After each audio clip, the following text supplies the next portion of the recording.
Everyone loves options, which is simple human nature and actually a good thing.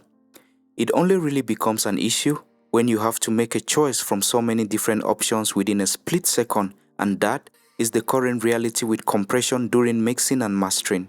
This is episode 2 on our compression series podcast. In the previous episode, we talked on the first and important decision to make, which is choosing when to compress and when not to. In this episode, we face the elephant in the room, which is making the decision on what choice of compressor to use in any given scenario among the many available options. By the end of this video, you will have a firm understanding on the different types of widely used audio compressors, what is optimized to work where, when, and on what material. This will greatly speed up and improve your workflow and results, as you will be able to make faster and confident decisions with your compressor choices.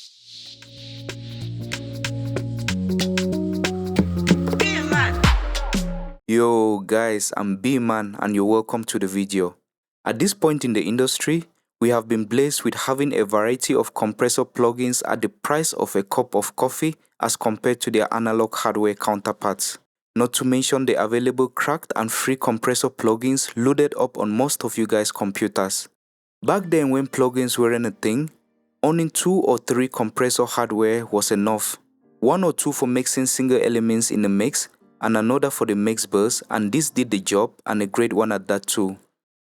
In most cases, just one was enough for the mix bus, as the rest of the elements were processed through the inbuilt compressor section in your console, which were mostly API, SSL, NAV.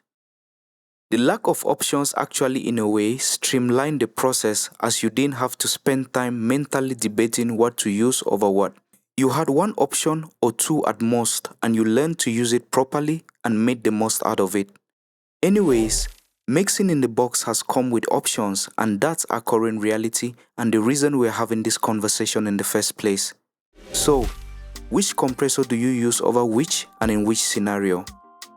Just like in the first episode, we are going to break it down into 4 different sections.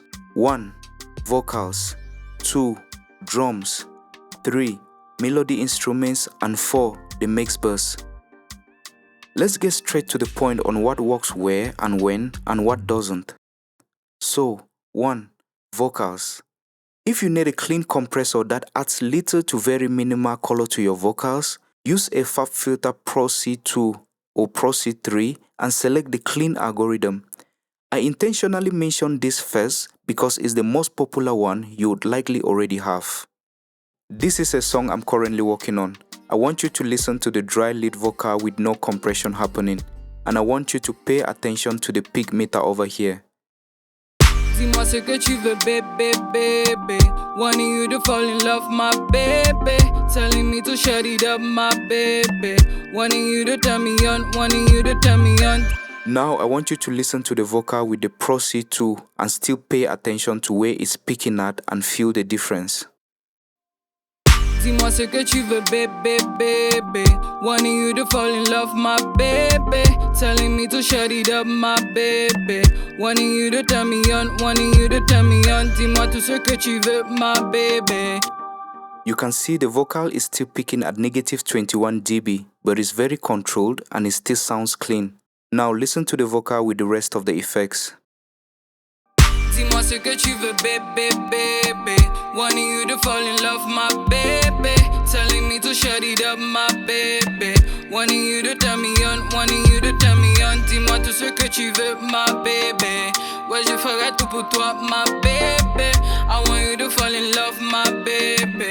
Dis-moi tout ce que tu veux, dis-moi tout ce que tu veux. A good clean free alternative would be the M compressor from Melda Productions.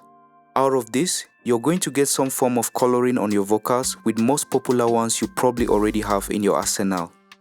You probably own or at least already know of the 1176 compressors. These are FET compressors. FET stands for Field Effect Transistors. These are known for their fast attack and release time and a warm, punchy character.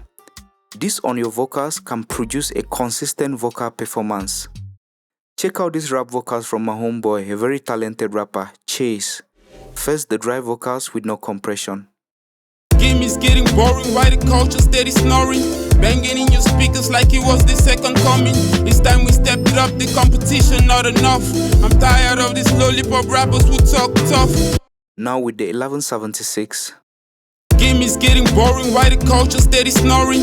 Banging in your speakers like it was the second coming. It's time we stepped it up, the competition not enough. I'm tired of these lollipop rappers who talk tough. Aside this, vocals really love OPTO compressors as well. OPTO stands for optical. These are known for providing a smooth, natural, and musical sound with slow, program-dependent attack and release. These tend to have a gentle touch on vocals and really holds things in place when you push it. This will be your LA2A type compressor, your TubeTech CLA1B. A combination of both the 1176 and the LA2A in a series on your vocal chain has been the industry's best kept secret over many years. Game is getting boring, why the culture steady snoring? Banging in your speakers like it was the second coming. Game is getting boring, why the culture steady snoring? Banging in your speakers like it was the second coming. It's time we stepped it up, the competition not enough. I'm tired of these lollipop rappers who talk tough. You can also achieve great OPTO-like results with the Waves RCOM by selecting the OPTO release control over the electro and keeping the gain reduction at less than -3 dB. For quick upfront and tight vocals, the Waves RVox is your friend. Dis-moi ce que tu veux, bébé, bébé. Wanting you to fall in love, my baby. Telling me to shut it up, my baby. Wanting you to turn me on, wanting you to turn me on. Dis-moi tout ce que tu veux, my baby. Ouais, je ferai tout pour toi, my baby. I want you to fall in love, my baby. Dis-moi tout ce que tu veux, dis-moi tout ce que tu veux. You're going to be wowed after experimenting with a distressor on vocals. This is a VCA compressor. Talking of which, 2. Drums. On drums, VCA compressors really stand out. VCA stands for Voltage Controlled Amplifier. These are famous for being very versatile and known for their ability to emulate classic tube, tape, and optical compressors, also punchy and fast acting. The DBX stands out on this list. Guys, check out this drum groove first without the DBX.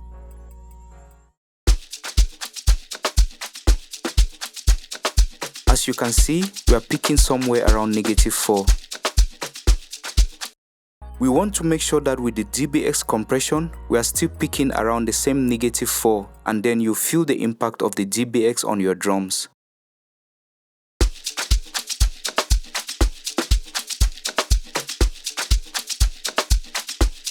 You can notice that we are even picking lower than -4, but even at that, you can still feel enough extra neo punch on the drums. Without,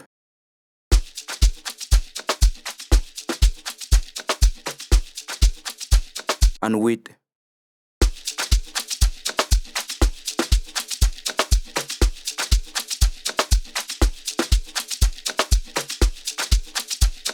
The Distressor 2 is highly renowned on drums for hardness and character. Without,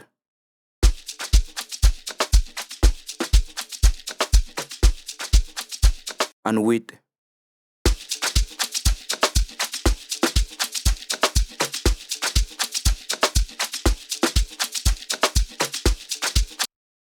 A very huge difference. The 1176 is also favored by many on drums. I've observed that most bedroom beat makers use drums from sample packs and kits which come already compressed and controlled most of the time. Don't worry much about your drums if you fall under this category. Simply pick a good sample from your pack, gain stage well, and only compress if you intentionally want to shape the ADSR of the drums. However, if you really must compress, maybe for some extra punch, the 1176 will be your good friend in parallel mode.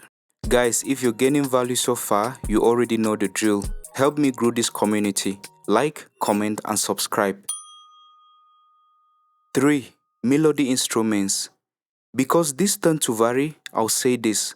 Use OPTO compressors on instruments with sustained notes if the intent is to make it sound full, and fed compressors if the intention is to control transients. Bass. When it comes to bass, it starts getting tricky. This is because different types of bass sounds exist. However, you can consider this mindset when approaching bass sounds. Do I want to control just the transients and take it easy on the body and tail of the bass? Which in this case, a fed compressor can work just fine.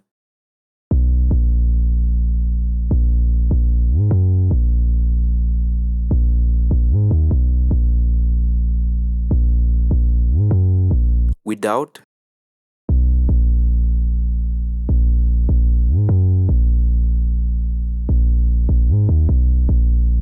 now listen in context with the rest of the instrumental.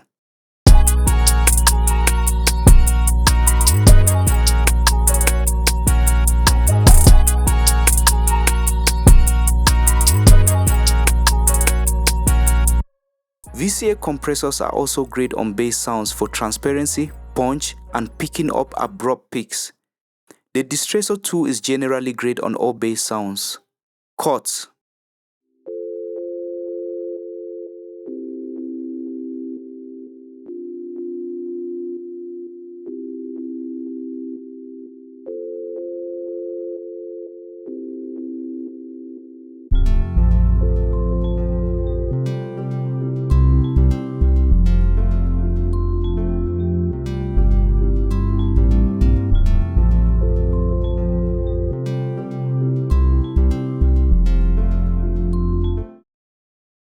Let's use a Pro C2 in OPTO mode and sort out just transients on the guitar.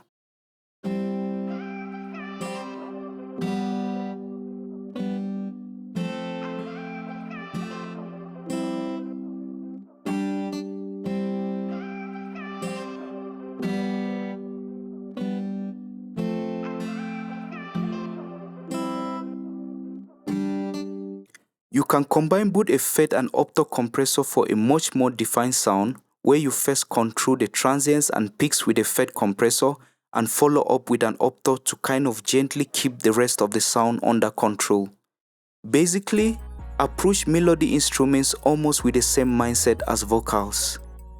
4. The mix bus. The mix bus is where finishing touches happen.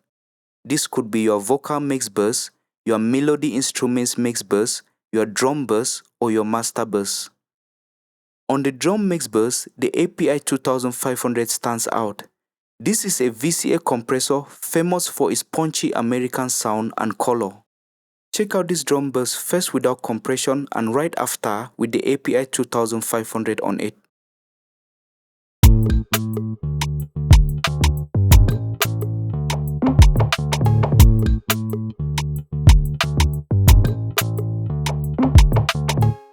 Now with the API 2500.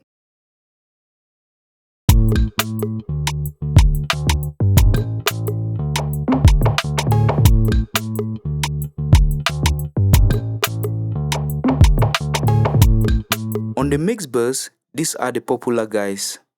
The SSL bus compressor, which is also a VCA compressor, has been the goat over the years. It's primarily known as a glue compressor for mix buses, designed for punchy, transparent, and cohesive dynamic control. But VARI compressors really shine the most.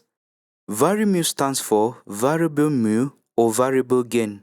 These are tube-based processors that use vacuum tubes to control gain reduction, directly offering a smooth musical compression. They are renowned for adding warmth, analog harmonic distortion, and also a glue effect, making them ideal for mastering and mix buses. This will be your Pusa VARI, Dyna, Manly VARI, Fairchild, the SPL Ion, etc. Listen to the VARI on the master bus. This is without compression.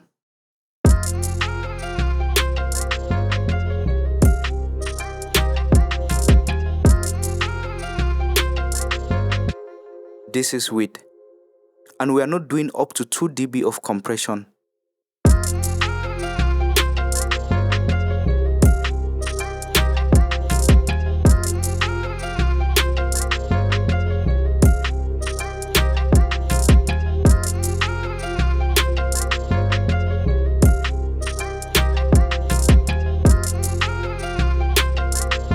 These VARI compressors also work well on single elements in a mix, like the Fairchild on vocals.